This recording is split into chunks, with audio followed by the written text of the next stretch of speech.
Good morning. You join me looking ridiculous once again. I'm in my high-vis because I'm on an open road this morning, and since my running outfit is head-to-toe black, I do like to alert people to my presence. By the by, this morning you find me on my 31-kilometre walk, or my 31-kilometre walk attempt. As you may or may not know, I've got right into relatively long distance walking since 3 years ago. Will and his family and I took part in the Point to Pinnacle event in Hobart, and I recently posted a Hobart special, which I may link to if I remember, if you're interested to go and see what that's about. The first year I did the 10-kilometre, and the following 2 years I've done the half marathon, which is just over 21 kilometres. So, to get in preparation for that, on the roads around my home, I've been replicating race conditions in terms of preparation and trying to increase the distances that I walk. Now, all of this to say, health has become very important to me, and it's not a subject that I touch upon very often on the vlog, partly because I'm not trained in it. It's not my area of expertise, and so anything that I tell you is anecdotal experience, and as a consequence my experience may not be the same as yours. However, I did just want to say, if you're thinking about or wanting to or trying to get a bit healthier and are finding it difficult, I want to let you know that it is difficult at first, but if you're able to get in your mind that this is now your lifestyle, it becomes well easier. And what I mean by that is, for example, I watch a lot of health and fitness videos on YouTube, and perhaps ironically, a lot of the adverts I see before the videos start are for fast food companies, and I skip those adverts as soon as I can. But I will say this: none of the food in those adverts, to me, looks in any way, shape or form appealing. Adverts for cakes and biscuits and fizzy drinks, in no way appealing.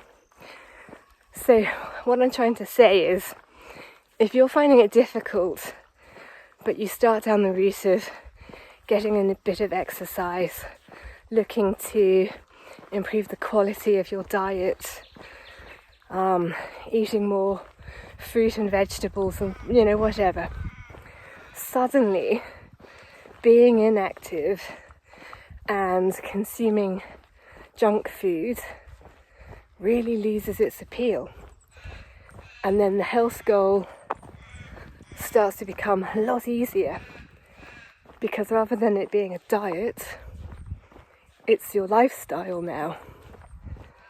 And I hope you find that encouraging. If you're finding it difficult, just keep going, and one day you'll realise, actually, I don't want that anymore. I know this will be wobbly. I don't want to stop moving, but I'm very close to the halfway point, and I thought you'd be possibly interested to see how the landscape has changed. I've come out of the woodland where my house is located, and now I'm in farming country. You may be able to make out Hereford cattle down there. So this area would have looked like that, unlike where we live. But the trees have been cleared to make way for agriculture. Controversial opinion, but I think it looks beautiful. and I've probably come up 200 to 300 metres in elevation from our house, which is already at 500 metres above sea level. So very, very pleasant walk so far, and then I just have to turn around and do it all again. I did it. Don't mind the time. The point of these endurance walks is getting in the distance, not the speed. So they're deliberately at a lower speed than my race speed.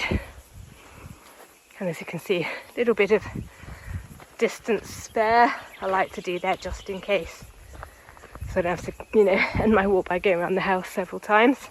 Anyway, that was pretty good. I'm heading in for a well-earned rest.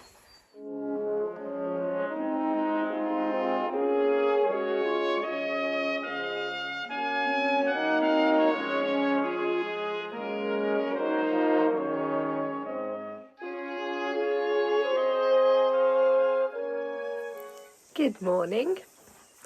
I am en route to start mowing the property lawns, and unlike previous years, you have been spared a lot of lawn mowing, so I thought now was the time.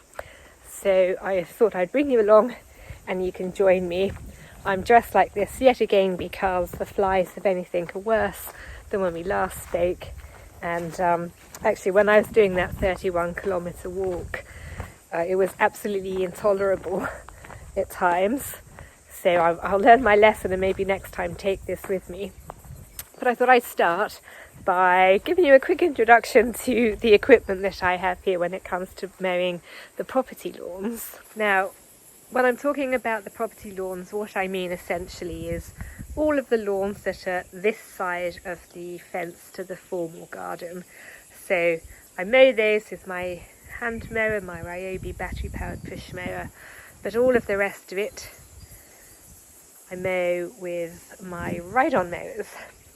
So I've got a little Cox Lawn Boss, and I've got a John Deere, a small John Deere. It's like the smallest you can get, the LA 115. It's also really, really old. So they're both second hand. They've both got loads and loads of miles under their clock. The reason that we have two essentially is because, this one was offered to us because this one kept breaking. And so at one point I was mowing all of the wider property lawns, or at least as much as I could, with this self-propelling hand mower. And that's because, it's hard to tell really, we're on quite a substantial slope, and anything to make it easier was gratefully received. So I haven't had to use this for a long, long time, which is good because it's fine when it gets going, but it's difficult to get going. So essentially these days, the John Deere is my primary lawn mower, and I keep this one just because, although it's a bit dodgy, it does sort of work. Well, it does work, but not as well as it might. And keeping the lawns under control is so important to me that I just can't really risk not being able to do it. So my intentions are, I've got a bit of a fund going to buy a replacement lawnmower, probably another John Deere. They're quite expensive, so it is going to take me a while, but the benefit of that, I think, is that what I'll be able to do is swap them out, so I'll keep this as my spare and have the nice new one as my main mower. The main difference that I want for that one is that I'd prefer it to be four-wheel drive because of my terrain. I think that will help me. But I am enjoying the robustness of the John Deere. I think it's actually a very, very good lawnmower. And the things I've had to do to fix on it have been pretty straightforward so far. So that's good. And then what I'll probably do is maybe sell the Cox. I wouldn't exactly get a fortune for it, but, it does work, and a little cheap mower might be useful for someone locally. So anyway, this is my equipment, and now what I'm going to do is set about mowing the lawns. I'll probably start on this lawn and then work my way out and then finish my task by doing the driveway.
We're in for a spate of now hot followed by unsettled weather, and one member of our family just isn't coping, and I am about to try and, I hope, do something to help it, and that is the little pear tree.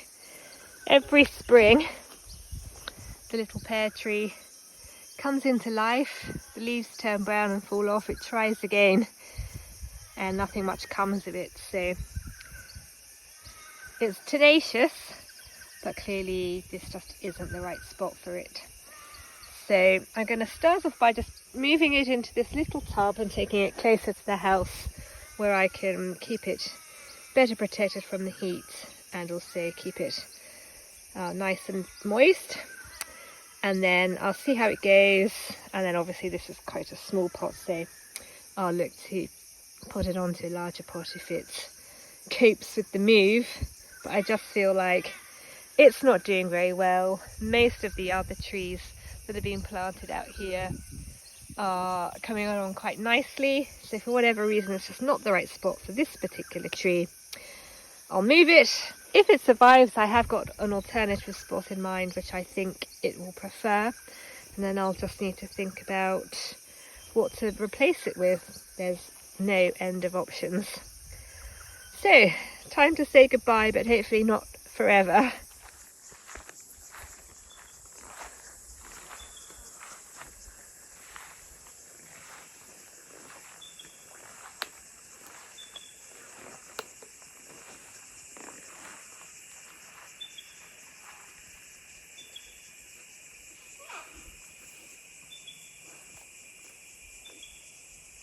I thought I'd quickly show you this. I'm very pleased with it. We're in for quite a warm day today, maybe getting up even to as high as 37. So because I like being outside in quite warm weather, but I like being outside in relative comfort, I've improvised this parasol for the patio table set here, because obviously we currently don't have one. And I tested it out yesterday and it works quite well. Obviously it depends on the position of the sun, which is right up there at the time I'm filming. But as the sun goes over, it's more directly above the parasol, which creates quite a nice circle of shade around the table. Right now it's sort of over here. Nevertheless, it's enough for me to be able to sit out in the warm, but in a cooler version of the warm. So I'm very pleased with that, but also it goes to show actually maybe getting a proper one could be something that I might want to consider investing in. Before I go, I just wanted to give you a quick heads up that tomorrow on Will's radio show on REGFM, details are below, he'll be doing his Christmas special, and for this year he'll be doing a special which revolves around comic and novelty songs. If you didn't know, Will's radio show on one of our local commercial radio stations is a request show. So I'm mentioning it to you in case you feel inclined to submit a request for the show. You can do so online, so if you're overseas or disinclined to phone up or are in a different time zone of any sort, you can submit an online request for Will's show, which is tomorrow night. It's broadcast at 7 in the evening till 10 our time. You'll have to adjust the time to suit wherever you are. But if people get behind it, it should be a really good show. It's a really fun concept. In essence, it's for people. It's to acknowledge the fact that maybe by this time of year we're starting to potentially, not me, but potentially starting to get a bit fed up of Christmas songs. So this is a way of celebrating the festive season, but in a slightly different way. So I highly recommend it. I really think it would be a fun show to listen to. And even better, you get to request a song of your own. So that's coming up tomorrow. And next Friday will be my Christmas special. So I won't see you again before Christmas. So I hope that whatever you're doing, you have a really, really fun time of it. And I will see you on Friday for the Christmas special, and then I'll see you the week after that for other stuff that's probably more like lawn mowing and chopping down trees and back to normal. But as I say, wishing you a Merry Christmas in advance of Christmas Day, and I will see you next week. Bye.